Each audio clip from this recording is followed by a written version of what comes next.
Good morning and welcome to Morning Coach. Today, I am so glad you're with us. Hey, it's JB, and we are fully into May right now. What a great time to be alive. Summer is upon us. Well, at least maybe here one more month, and then we start really heating up. But it's just, the trees are starting to get green. The flowers are blooming. It's really super cool. We are getting some storms once in a while, but that's kind of like life, right? Isn't it like you just feel the energy, the flowers bloom, the trees grow, and then you have some rain once in a while? It just makes you appreciate things a little bit more. I have to tell you, being up here for a winter really changed the way that I look at the weather a little bit. I really am enjoying even the spring again. You don't take it so much for granted. And in Florida, we never really had a spring. I mean, February's kind of spring. It gets a little cold, right? You have to put a jacket on. So it's a little bit of a change for me, especially since I live in South Florida. But excited to be here. Really am. I'm glad you're with me. Thanks for taking the time for being with me. Thanks for being a part of Morning Coach. It means all the world to so many people. Your participation at whatever level, whether you've been here 19 years with me or you're just getting started, welcome. Thank you. This is your planning system and also just a place where we can grow a relationship together. This month is about relationships. Even if it is, maybe you're new and you're just listening and saying, hey, I don't know you that well, JB, but I'm willing to buy into the system, give it a year, and start organizing myself. And with that being said, we are in a check month. Means we should be checking our plan.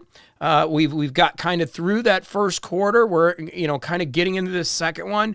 So we should kind of have an understanding of where we're at. What are the things you're changing? I talked about this last week. If you are new and haven't had a chance to listen the last a couple Thursdays, those are really good shows because I'm answering questions from everybody in the community.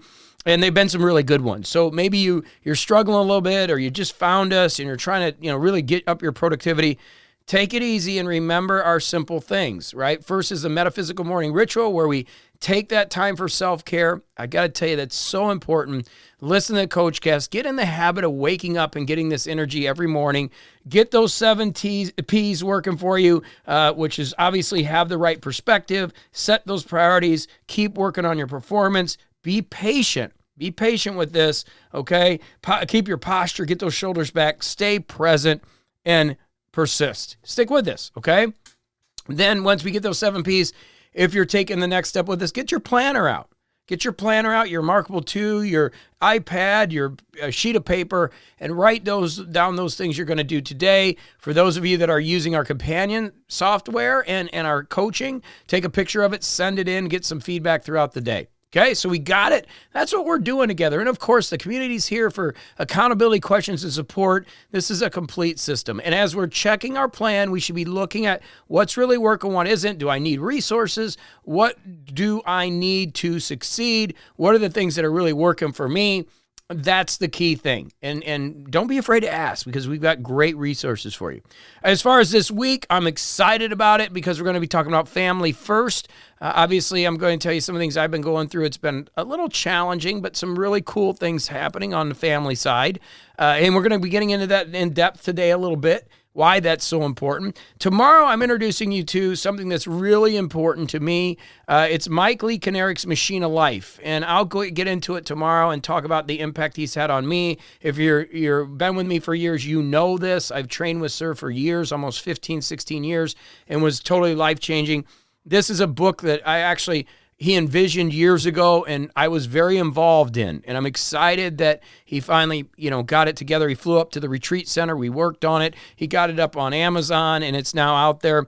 And I'm just pleased to help him. I know that depending on your stance on certain things that are going on politically, there might be some things in this book that you don't follow, and that's okay. I always tell you when we do book studies, or even with me, you don't have to agree to everything. It drives me nuts in this world today that we can't have a rational conversation about things and be empathetic to understand where people grew up, where they lived, and what they faced, and be able to look at their point of view. I think it's what's hurting the society today. People can't step back and take a look at it, meaning you don't have to agree to everything. When you understand Sir's story and where he came from, you're going to understand his points of view, just as if you understood where I come from or if I understood where you came from.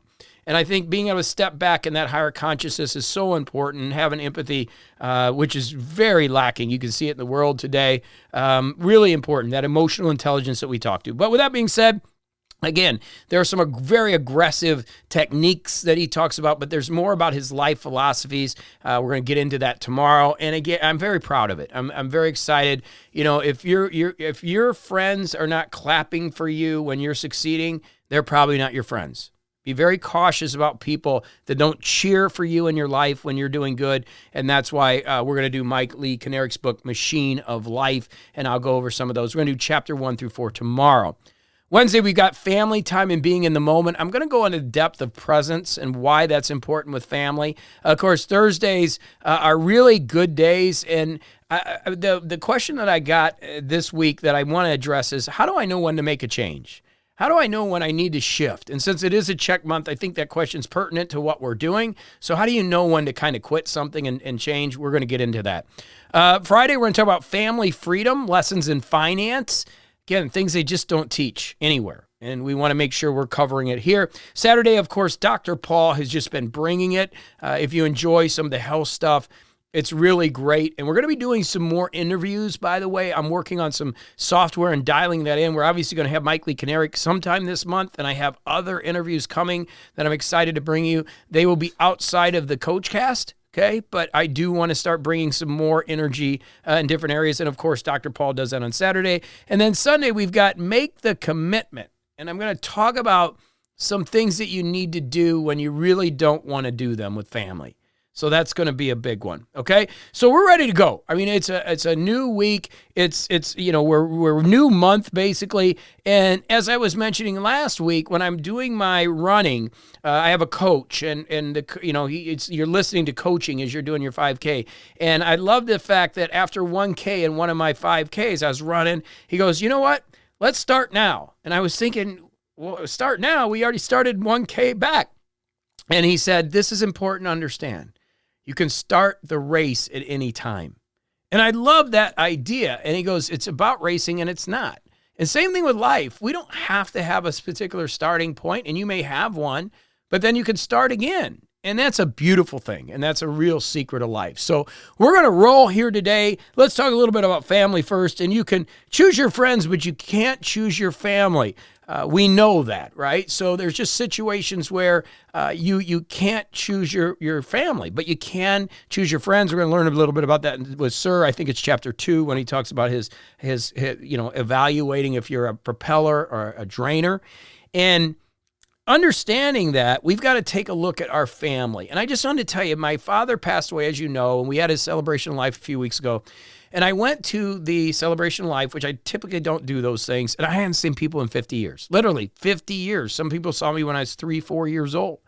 A couple other people, 40 years. And one of the things that happens in families is there's typical economic outliers, and you're probably one of them. Anybody that's listening to this, you're probably an economic outlier, meaning you probably have done better than some of your family. And that's one of my things. Like, I have done better than the majority of my family financially. I'm not saying success, and I hate that because I've told you about my cousin that details cars and is extremely happy and doing his thing. But there are economic outliers, and that can cause stress and pressure in a family. And one of my cousins, who's actually 74, so he's actually 19 years older than me. I remember he was like this super cool person, and he came to my father's celebration of life. And, you know, my side of my father's family was extremely poor. My father was born in poverty. My grandma had him on the living room floor. My grandpa really didn't have a job, and they came from extreme poverty. My dad's way out was sports. He played football. I told you that, a little bit pro football, and he won the state basketball championship in 1963. And so the family came from a very impoverished background. And so he never had a lot. And I think that's when he passed away in the cabin. He didn't really need a lot because he never grew up with a lot. And my cousin, who I met, it was really interesting. I remember him being kind of a cool guy. And in the 80s, 1983, his boss told him, come to Illinois and, you got to quit drinking. I don't want you drinking, but you can come work for me. And I got some special things. Well, as it turns out, he has now built an amazing company, so many employees, and his kids are taking over the business, but he's the economic outlier of our family. then some of my family members, they really have nothing. In fact, when it came to getting the Legion and the stuff to doing, there was just no money there. So I obviously ponied up the money and helped there. But, we're talking $20 is a lot of money, $50 is a lot of money. That's kind of my side of my father's family. And so when you have that economic and you're the economic outlier, it can create uncomfort. And it can create uncomfortableness in other people. And I'm in really good shape right now. I just am. I'm running 10Ks. I'm running my 5Ks. I'm getting in even better shape. And so I show up. I'm in shape for my age. And I have some relatives that just aren't. They're aging. They're, even younger than me and look a lot older than me. I am not here to judge, okay? And this is what I'm saying. When you deal with family, they're still your family, okay? And so for me, stepping back, one of the things that I worked on was really to just be there. To be there, be humble, and be the person that you want to be. One of the problems that I've had coming back to LaPorte with a lot of my old friends is a lot of my old friends aren't doing what I'm doing. I'm kind of an economic outlier. So they tend to pull you back. And that's why I bring up drinking sometimes, because that I fall back into a hole with them where I don't want to be. And it's okay to be a beacon of light. But it's hard to be a beacon of light sometimes, especially with family, because they kind of feel frustrated. Maybe they think you're better than them. Believe me, I've gone through all of this. And here's the thing. You've just got to bring different energy and be truly authentic. That's all you can be. And yes, there's some family members that will turn away. But I have to tell you, by just hugging and bringing love and bringing kindness, and even though I'm an economic outlier, I just reconnected with a lot of my old family members. Bringing no judgment and just bringing that energy and just getting rid of the drama, being able to set boundaries, the stuff that we talk about, expectations and focus, letting people and coming with non-judgment, but being able to be the leader and be the one that puts the boundaries up and be the one that says, hey, I'm not going to do this or I'm going to do that. Being able to sit with them and say, hey, I think it would be a good idea if we did this or we did that. And then being able to get really clear on the expectations of things that are going on. People appreciate that. And then they realize that you are just having a conversation with them. And when you respect their opinion and you listen, which we talk about so much here on Morning Coach, and when we're going to talk about on Wednesday, being present, being in the moment, you can change all the drama in relationships to a positive experience. You may shut some people off. I get it. You can choose your friends, but you can't choose your family. But the majority of the time, if you come and you bring that consciousness level higher, you're going to build relationships. So much so now, instead of the anxiety and the darkness, you're now having people that love you. And they do love you. They're just scared. A lot of people don't have our energy. And even if you're introverted and quiet and you don't have my energy, it's still, a lot of people just don't know what to say or what to do. And so if we come with love and we come with compassion and we come and we give the hugs and we listen, it's unbelievable how you will find that most people are really good people. There's a few of them out there, but most people are really good people. And when you do that, all of a sudden you can be that person. Now, just like for example, last week, a couple weeks ago, my aunts wanted to put the ashes with my Uncle Louie. My dad didn't care about any of that, and I said, okay, I'll do it. And I didn't want to go. I don't do those things. But you know what? It's not for me. It's for them. One aunt's 86. She's got a little dementia. The other one's 81. I'm driving up there. I went up there and spent, it's only 15, 20 minutes, but that could make all the difference in the world. I'm going to talk that on Sunday. Okay? So a lot of times we got to look at serving even our family, but we serve them not by dumbing down, not by humbling, but by just being truly authentic and being real. And getting out of ego and just bringing that love and that energy. And it's amazing how it will make your relationships better. Most people are suffering. They really are. And they're suffering psychologically because they don't know the things that we know. They don't understand what you focus on expands. And that's why alcohol is so prevalent. That's why drugs are so prevalent, especially in this neighborhood, in my area. It's darker, it's grayer, the sun's not up all the time. So people are dealing with a lot of things. Everybody's dealing with something, right? And so if you're the voice of kindness and love, that's going to make a difference. Now, kindness doesn't mean weakness. Again, you got to be able to put your foot down. You got to be able to say, this is what I'm doing. And that's why I think as we grow confidence in our own lives and the things we do here at Morning Coach, one of the takeaways is you're going to be able to communicate better and be more confident in the things that you're doing. Okay? So don't take my kindness for weakness. I'm going to fight for what I believe in, but I'm going to have structure there. And at the end of the day, if you walk softly and carry a big stick, what happens is people will listen to you. People will listen to you when they respect you. And how do you get that respect? You earn it by showing up, by doing the things you need to do. You know, we got this little HOA here, and I go up and pick up sticks, and I pick up garbage and throw it away. And an older gentleman came up and said, you know, my grandpa, he's really old. He was an older gentleman, you know, in his 90s. He said, my great-grandpa's the one that founded this. And he goes, I just want to tell you, I appreciate you picking up the sticks and the garbage. He goes, I try to tell everybody who walks their dogs, why don't you, and I'm talking about sticks so the mowers don't hit it, you know, when they mow these big fields. And he said, why don't people do that? And I said, I don't know, but I'm going to be one of them. You know, it's like the old starfish story. It means that if one person makes a difference. So what I'm telling you is with family and just everything in general, this is about family and everything. Let's be the ones that make the place a little bit better. Let's make it a little bit brighter. It doesn't mean that we're not fighting our own battles. In fact, tomorrow we're going to get a machine of life. And, you know, I've learned a lot from somebody that's very aggressive and had one of a tremendously brutal upbringing and seeing things that I could never imagine, but it helped me. It shaped me to be strong enough to be kind. Remember that and write that down. This is pretty crazy when you think about it. Be strong enough to be kind.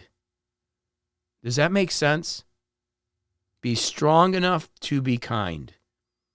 And when you're that way, you can elevate above ego, and you can make a difference in your own life, your family's life, your the group of people you're around, because you're kind, but you're still strong.